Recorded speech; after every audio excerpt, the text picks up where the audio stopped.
Data protection and privacy teams are under more pressure than ever with new laws, AI oversight, data breaches, and the constant expectation to do more with fewer resources. That's why TrustArc built a modern privacy and data protection management platform powered by Arc Intelligence.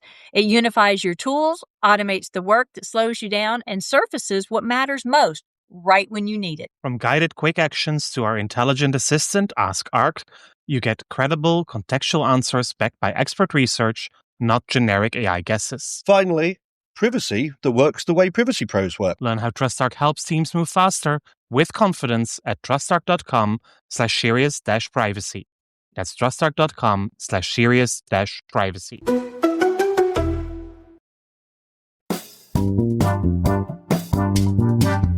This is Serious Privacy by TrustArc. Here are your hosts, Paul Breitbart and Kay Royal. On the 8th and 9th of June this year, the IAPP, the International Association of Privacy Professionals, hosted its first Data Protection Intensive, held in the Netherlands at The Hague. My co-host, Paul Breitbart, had a series of questions for key attendees, so stay tuned as we see what they had to say. As always, my name is Kay Royal. My name is Paul Breitbart. And welcome to Serious Privacy.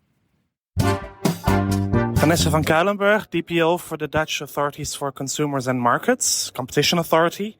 What recommendation would you have to people starting in privacy today? And I know you've given me quite a lot of recommendations when I started back in the days, but how is that different from today? Oh, that are two questions, Paul. I will start at the first one. The recommendations for privacy pros starting today won't be any different from when you started. I think first, I've got three recommendations. The first one is never, ever learn a law by heart. So GDPR knows a lot of open norms, open standards, and people are very used to just thinking they will know what it's saying, but just get the text and read it. So then I come to the next one, and I would like to quote Alice in Wonderland. So the rabbit asked, "Where do I start?" And then the king says, gravely, "Begin at the beginning and go on till you come to the end, and then stop." So when you think, I just need Article 5, 1A, just go on till you read all Article 5 or 6 and 7, just read on, because then you can really grab the GDPR. And the third one is just ask. Go have the discussions with people about the text, about the meaning of the articles. Because by discussion, you go further. And the other person with whom you have the discussion will, sharpen what you're already thinking. And I think we did that a lot at the Dutch Data Protection Authority. We could talk hours about what is personal data. Is an IP address, is that personal data or not? I think that took months. Yeah, and I think that's something that has probably changed a lot by now, where that discussion maybe is a bit lacking at the Dutch Data Protection Authority. Yes, I think so too. Yes. So maybe this is a hard question to ask to a regulator, but what is the one thing where you say, well, this is what regulators should really know about privacy and data protection in practice that they are not really aware of or not seem to be aware of? Well, I think that's that the knowledge in organizations about privacy, about using GDPR, especially small organizations like schools, they don't have the knowledge. And for a school, it's most important to have a teacher in front of the class, in front of the group, not to send children home. So complying to GDPR is not, number one on the priority list.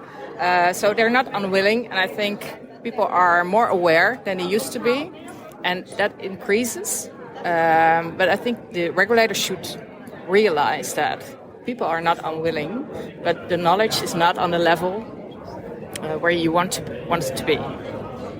Thank you very much. Helen Graham, Group Chief Privacy Officer at Royal Dutch Shell, one of the largest companies around, and trying to keep track of everything that's happening in the company and in privacy and data protection. If you were to hire somebody new in privacy today, what is the one recommendation that you would give them? I would tell them to really prioritize, because I think you can be sucked into a million different activities, particularly in a company as big as Shell. And you really need to think about where is the highest risk and the highest value work. So my tip really is stop and think before you take a project on. Really consider, is this high risk, high value work? Is it the best thing that my time could be spent on, particularly when you're a senior legal counsel? And if not, don't do it. Don't do it. Because there is so much work in AI with monitoring things like the EU Data Act, looking at what India is doing with the cyber breach notifications, with the US. I think if you get lost in the weeds, it's nice to be in the weeds sometimes. If you get lost in the weeds, you miss what you're actually there for, which is to mitigate any risk to the organisation. And that is only ever delivered by working on the highest risk, highest value stuff. I would also say never lose any sleep over privacy. I genuinely would, because there are some amazing people out there that are surgeons, nurses, firemen, police officers, and we do privacy. So, don't go mad with the amount of work. Don't be overwhelmed by the number of things that you're expected to do. Just take a breath, prioritise, act. And keep a good work-life balance. And keep an amazing work-life balance. Know when to switch off. And really switch off. Yeah. Very good. And if there was one thing that you could tell to the regulators, this is something that you really should be aware of, that you should understand when you do your investigations, what would that be?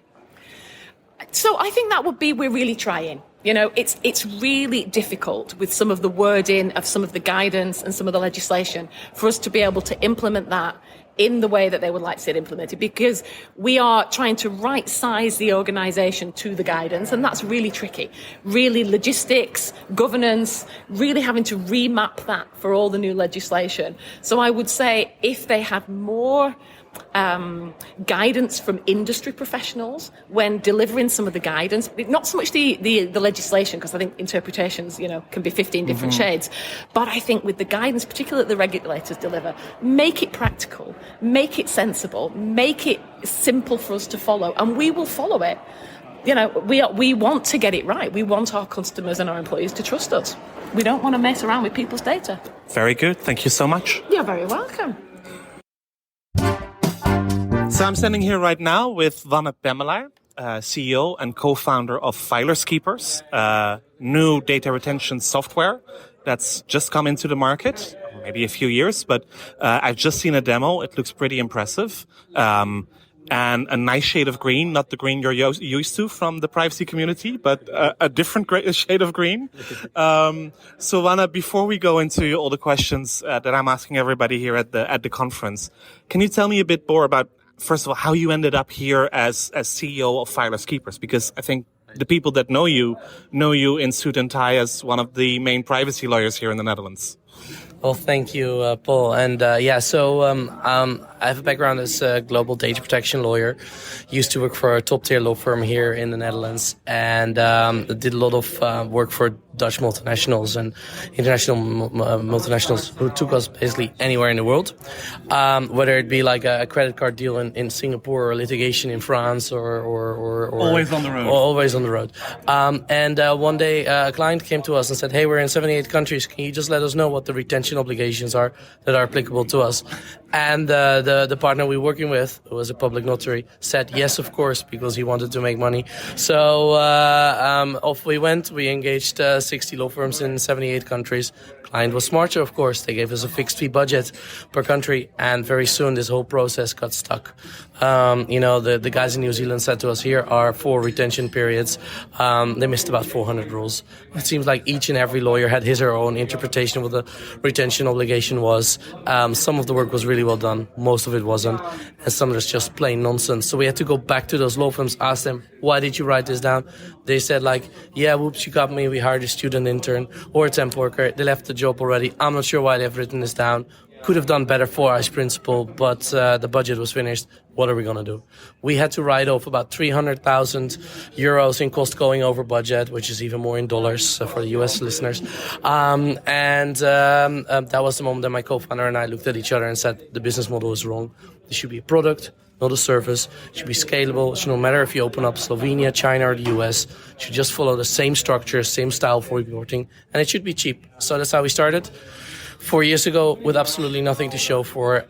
We now have about 216 jurisdictions online. Wow. Everything in the EU, everything in the US, and an increasing number of countries around the world, really down to the smaller countries. Like if you're interested in what is the data retention rules in New Caledonia or Gibraltar, just come and give us a knock. What we do is we read all the laws in the world, take from their retention obligations, and then we put them in country-specific schedules. And from there, we have developed APIs, algorithms, dashboards that can actually help apply the rules to the data of our clients.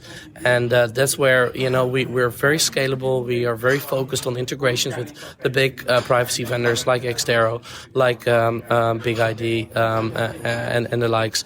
And that's how we try to kind of integrate retention everywhere. Wow, that's pretty impressive. So you've been around the block quite a few times when it comes to privacy and data protection. So people who are starting now, what is your best advice to them? Yeah, so I always told, when I was still a lawyer, I always told my juniors who came into my team, okay, so you're a good lawyer, we hired you, and we can make you better, but have a healthy interest in the technology. You don't have to be become like an IT geek, but just a healthy interest. Most of all, focus on business models. Just understand how companies make their money. Whether it be a software vendor or a big client or a multinational or organization, figure out where how they make their money, how their business processes look like, and then everything will come together. Basically, you will better understand how to apply GDPR open norms to the main purposes and goals and processes of the company. So that's basically what I tell people a lot. Yeah. Very nice. And if the regulator were here, which they are not, what would you tell them? What is the one thing where you say, well, this is something that regulators should really be more aware of? This is where I will circle back to data retention, of course, because almost every organization, including the regulators, are keeping their data too long. The funny thing is, with the coming of CPRA, with the coming of the new Chinese the data protection law and India coming and everything, all those minimum retention periods that everybody was always focused on are becoming fixed. It's no longer the necessary requirements coming into the law. It now becomes, you have to still keep it for the minimum time, but then beyond that, you need to really have a good explanation as to keeping it longer. So the best way to battle this, to not be non-compliant, is to implement data retention schedules, processes, which is a hard thing to do. Yeah, companies have three problems: not knowing the law. We can help with that. The second one is making the right choices on the basis of the law, and then implementation. And that's, every organization has a very complex IT landscape with a lot of challenges, but you have to commit and you have to implement because otherwise you're simply just not going to be compliant with those privacy laws. I actually see a fourth problem for many organizations, and that is not knowing where their data is. And not knowing where their data is, and that's why we're so happy to partner with Big ID, with Xtero, where companies that can actually find the data, that's what you need to know. So I'm standing here with Monika Tomczak, who is the Chief Privacy Officer at Process Group, and prior was one of the privacy people at Shell. Monika, first of all, thank you for speaking with me. The questions we are asking this week are mainly about all the developments in privacy and all the new people, making them aware what is happening in the privacy community. What is the one recommendation that you would have for people that start into privacy today? Well, first of all, after hearing the fantastic duo of Paul and Alex here at the first ever DPI Intensive Netherlands, I can only confirm that anyone who starts in data privacy right now is extremely lucky because you have a lot of things to work on. And the only recommendation is to keep your eyes open, be flexible, be able to think globally, because this is now a global game. And I think you need to get outside of your comfort zone of your national, kind of maybe more traditional approach to the legal or the technical profession and be able to function really on the global, the global ground of data privacy. Thank you very much. And if there was a regulator with us in the room right now, somebody from the Dutch DPA or from the EDPB, what is the one thing that they should be aware of that they seem to be missing from the private practice? I think regulators should still definitely be more exposed to the practicalities of implementing a lot of the things that are coming through the regulatory funnel. And I think this practical hands-on experience of, being involved in making sure that those pieces that they are looking at from a regulatory perspective really work for organizations are something that organizations are able to absorb, that this is still the experience and the know-how that regulators, should be more exposed to. It's not that they're not exposed to that at all, but I think that there's still that practicalities knowledge gap that I think it's still for us privacy professionals also to bridge. Bart Voorn, you are the CEO and founder of Stream Privacy. I don't think it's a household name yet in the privacy community. First of all, before we start with all the content questions, what is your company and how did you start it? Yeah, it started, I think, partly out of frustration. So I was the head of R&D at a big retailer, Ahold Delhaize, known well in the Netherlands as the mother company of Bol.com and Ahold brands also across the pond in the US. And during that time, I would say, oftentimes a bit frustrated that the novel technology that we could deploy, I was unable to actually put into production due to legal negotiations. 8 months, 1 year, projects got axed, paused, or became irrelevant during that time. And then I met my co-founder. He worked at the Dutch version of Amazon, Bol.com, one of the brands of Ahold, and he built a technical solution more or less to coordinate the negotiation between legal and the data teams to smoothen out actually data privacy problems. And then I thought, this could be, here's a solution. I am facing the problem. Maybe there's a business in this one. So that's what we did. We teamed up. We recruited 10 people. Right now we're with 12. Got a seed investment last year. And right now we have a working product that more or less helps companies to balance innovation and privacy by actually transforming the data. So you are looking at the data holdings of organizations and tagging those in a certain way to get better control over them.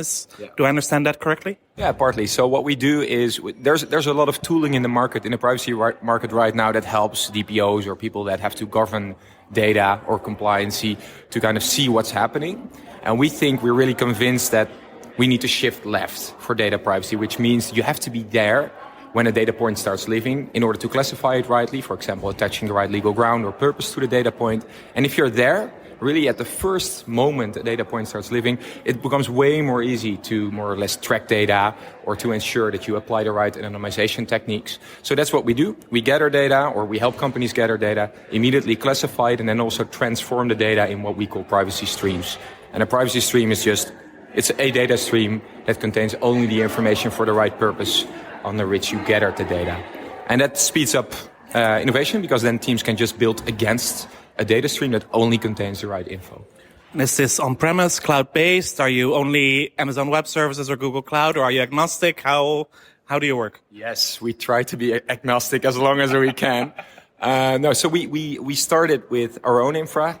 So we're GCP-based for companies that don't have their own data pipelines. But pretty soon we learned that a lot of the more mature companies, of course, have their own contracts. So right now we can do customer cloud deployments. So we're agnostic. You can deploy us in AWS, in Azure. And recently, and it's really nice, in France there are more strict regulations for healthcare companies by the CNIL that only allow them to run on private clouds. And we're a solution there as well. We didn't know, but then turned out we were perfectly deployable there on a private cloud. So that was really a nice add-on, I think, for them as well. Very nice. And I think that there are a lot of DPOs who will hear this who think, that's interesting. I've always been looking for a way that I can classify all the data from the outset. And I think, even deploying your solution probably will take a lot of time and effort. Also on the DPO side, nothing that is called automation is always automatic. There you go. But I think what it does, it more or less enforcement of your policies. So a lot of the policies also that I've learned here in the conference, a lot of DPOs, they write a policy, but then they're never really certain whether it's actually enforced and whether in day-to-day job, in the day-to-day work of the engineers, it's respected. And with our solution, at least, we're convinced that in order to know that, you should touch the data. You should actually transform the data itself rather than to only write a policy or have some audit controls in place. So it allows them, hopefully, to... Well, one actually gave the famous quote, with you implemented, I can sleep better. And of course, who doesn't want to sleep better, right? Everybody does. So one of the questions I'm asking everybody we interview for Serious Privacy at the IAPP here in The Hague is what you want to tell to regulators that they should be aware of, that they seem not to be aware of. Yeah, I really like that question. I think I'm really happy, first of all, that there are regulators. Because I think we need a regulatory framework to also guide innovation in a way that is responsible for society as a whole. So first of all, we're happy with regulators, which may sound strange for some people, but also because we are convinced that you can still innovate without compromising on privacy, for example. And what I would like to tell them is, I would guide them towards the fact that technology right now is also able to harness technology. So there's privacy enhancing technology, so-called PET. And I think that's a very interesting development where regulators could have a look at to see, hey, there's new technology available which allows us to more or less also suggest maybe to parties how they should deal with sensitive data.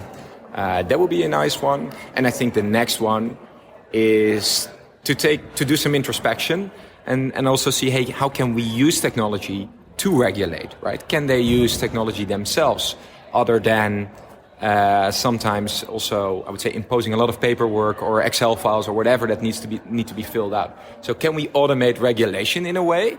That would be really nice, I think. Maybe an API to report data breaches? Hey, good suggestion. There you go. I think this has been mentioned a few times. It's a continuous frustration. Yeah, there you go. So why not, right? Bart, thank you very much, and enjoy the rest of the conference. Up next is José Bello, Head of Data Privacy at Valuer.ai. Jose, we've been asking the same questions to all the people at the conference. What is, first of all, the recommendation that you would give to starting privacy professionals? To starting privacy professionals, first, like privacy. That I think is the most important thing. Then study privacy. The CIPP and the CIPM are very good tools to get into the market, but to get to the exam in a way that you can pass it, you really have to understand privacy beforehand. Well, privacy in Europe, of course, that's why it's the CIPP. But I think more and more you have to have a global understanding of privacy and a global concept of cultural concept of privacy as it changes from the EU to the US, and you have to be more and more aware of these different aspects of privacy. So, to sum it all up, like what you do, put time into what you do, and talk to people that know more than you.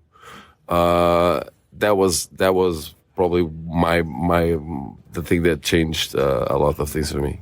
And get certified. Wonderful. So also coming to these kind of conferences will be very helpful. Yeah, sure. Coming to these conferences is essential. Like, thank God they're face to face again. I could not stand hearing Jose, you're on mute anymore. And to be honest, talking face to face is much different than talking on Zoom. No matter what we say, no matter what we feel, no matter the difficulty of travel that we're now all feeling, like it's almost a dizziness of traveling. Why isn't this on Zoom? But talking face to face is much more engaging. You have to you see what the people are telling you, and you get to ask questions, and you get to interact, and you get to ask the people beside you, and learning experience, not just a conference. I fully agree. So if we were to talk to the regulator right now, what is the thing that you would tell them that they need to be aware of much more than they are today? Oh, they need to be aware of which regulation they are going to regulate in the near future, because we're very confused. I work at Value with AI, so we're in the AI space, and we have no idea who's going to regulate us. The IAPP says that it's them. Spain has set up its own AI regulatory body. So what do the regulators regulate? So that will be a question that I would, and I'm not saying this cynically or sarcastically, I'm really asking.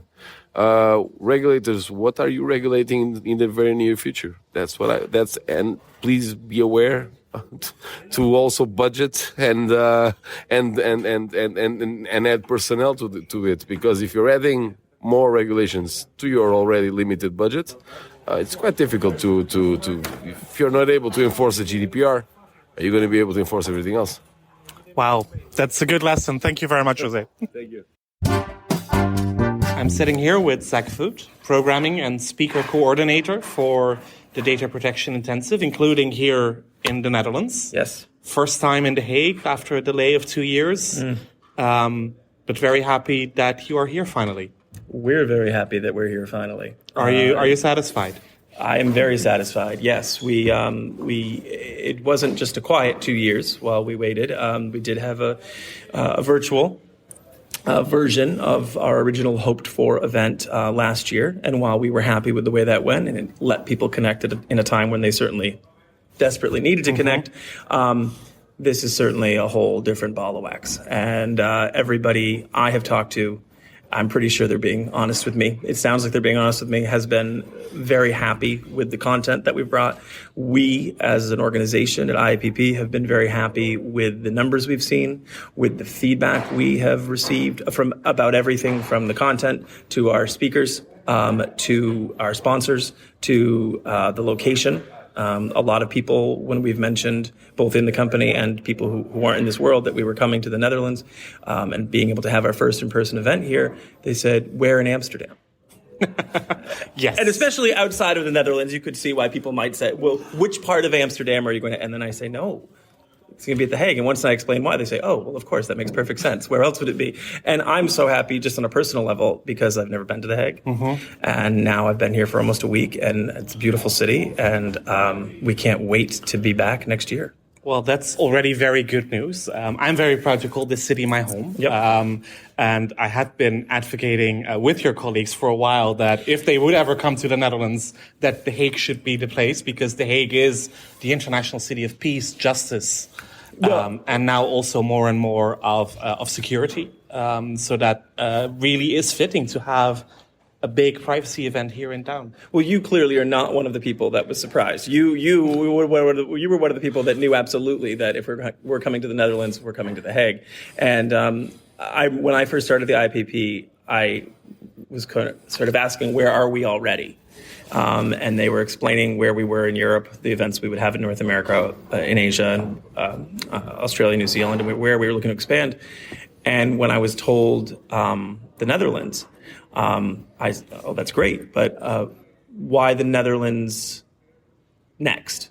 Like I knew we had sort of had the foothold originally in Europe with London and Brussels, and that for some of the smaller events in Paris and Munich, and of course Netherlands seemed to me like a natural extension. But why? What was as a new employee, I wanted to know how that decision was made versus in Italy or somewhere else, and they said it was really not a hard decision to make, because even looking at our numbers for large events in Brussels, our Congress event, the high number of Dutch attendees versus the other European countries was stark. Yeah. And so that was a huge clue right off. And we already knew, even without that, the amount of engagement we would get from our Dutch members was higher than a lot of other European countries. And so we knew that it was going to happen. It was just a matter of when. And of course, as we said, things got delayed because of the world. And we're just so happy we're finally here. and we can start talking about how it went instead of how one day it will go when we get to The Hague. One day when we get to the Netherlands, we're here, and we are so happy, and we're looking forward to all the times we're coming back. And if I look at the numbers, or at least at the people here in the conference hall, we had a packed room. It was sold out. I'm going to say it's sold out. It was a little roller coaster there near the end because the world we live in, numbers go up, then they go down a little. But I can say, without going into specific numbers, when you're budgeting things 6 months ago, even a year ago, who knew what things were going to look like in June of 2022, or July, or any month of 2022, and we were a bit conservative. To be honest, in what our numbers might look like, even though we knew the interest was high in the area and in the Dutch market. But we then, as attendees started to register and the buzz started building online, and our speakers were sharing that they were coming to the event, it built in a way we expected, but then we kind of thought those numbers would level off in a way that we've seen happen as we try to get to this post-pandemic time in other European cities. We expected it to mirror that, especially since this was our first event here. Yeah. And they just never leveled off, and the numbers kept going up and up and up. And I would start checking each day, and saying, well, surely the numbers have stopped. And they didn't. And so we and then I thought to myself, well, we have to actually land in the Netherlands. Maybe there was a glitch. Maybe the numbers aren't legitimate. But then I'm here, and there's a huge line wrapped around the conference center on the start of the event, where people just with smiles on their faces, nervous energy, and they couldn't wait to see a lot of their old colleagues again, and a lot of people they've only been seeing in small boxes on their screen. And it was just a very exciting, happy event. That's not always the case, but at these kind of things, and I mean at IAPP, of course it is. But we're very, very happy with how things went. That sounds really good. So what's next for the data protection intensives? Well, I'm glad you asked. I am pretty sure I have permission to share this. Location-wise, I don't see anything. I don't see any major announcements happening location-wise outside of our typical DPI markets right now of The Hague, Munich, Paris, and London area. But I will say that something that is going to happen differently for our DPIs in France, Germany, and the Netherlands is we're moving forward with a call for proposals. So we're excited about that. We're very excited about that. It's something we've been working toward. It's what we do with our real big events in Brussels and DC, and in this year in Austin. In that we knew that a lot of the content we brought in for this event in 2022 was content, based on working with people in the Netherlands that you wanted to see, but it also was still quite similar to what we were doing in France and Germany. And there are certainly a lot of overlap between the market in France and Germany and the Netherlands. Of course there is. But this allows us to keep those real popular pieces of content that are going to play well across most of Europe. You will do legislative updates. Of course. You will do international transfers. You will do that's not going away. Cookies of course, that's not going to go away. But now there can be things. We like to think we know everything. We like to think we can think of every angle. But then you get a proposal where you think, oh my gosh, of course. Where has this been? We haven't, because we haven't had it before. And you look at the people that are proposing it, and you just say, wow, we want to see this today, and certainly the people in the privacy world are going to want to see this, regardless of what city it's in. But this way, if there is something exclusively Dutch and it is very specific to this market, we can have that. Yeah. And that's something we're really looking forward to. And you could even have that then in Dutch or in French or in German. Oh, absolutely, yeah. And I mean, that's another thing. A lot of people said, that aren't necessarily in this world. And they said, so everything will be in Dutch. And I said, well, when they knew we were coming here, and I said, well, a lot of it will be in Dutch, certainly. But, about half of it will be in English. And they said, oh. And I said, well, we do that in France and Germany as well. But we were sort of, from our research, felt that the English numbers would be a little higher in the Dutch market. And that certainly ended up being the case. I think it's about 25% English if you look at the division of the rooms. Yeah, it's actually a little bit more than that. And it was probably the highest English amount of an event like this that we've had in Europe. Outside of London, of course. It was, I believe, at the end of registration, we were about 63% Dutch track and about 37% English, which is much higher. Very nice. And an encouraging thing to say. And of course, as most know, the Netherlands has a very high percentage of English speakers, of course. Well, that's because nobody in the world speaks Dutch. I mean, there's about 25 million people around the world who speak this language. And listen, I'll show you my Duolingo app after to prove that I have I have a streak since I think December. I haven't missed one day of my Dutch lessons. So I understand that doesn't make up for everybody else in the world, but I have been studiously learning my Dutch. Well, then I'm going to say, dankjewel, Zach. Oh, yes, dankjewel. En tot volgend jaar. Do I get to say tot ziens? Is that? Tot ziens, very good. I'll see you next year here in The Hague. Thank you, Paul. Thank you.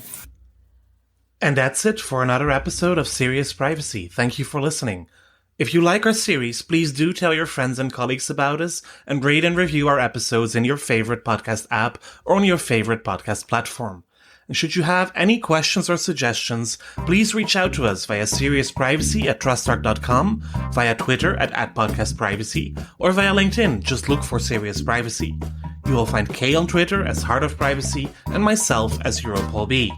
Until next week, goodbye. Bye, y'all. That was Serious Privacy.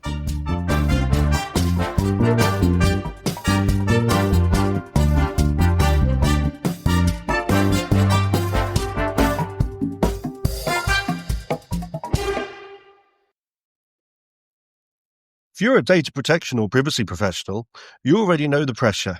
Non-stop regulatory change, AI oversight, internal demands, and the expectation to somehow stay ahead of it all.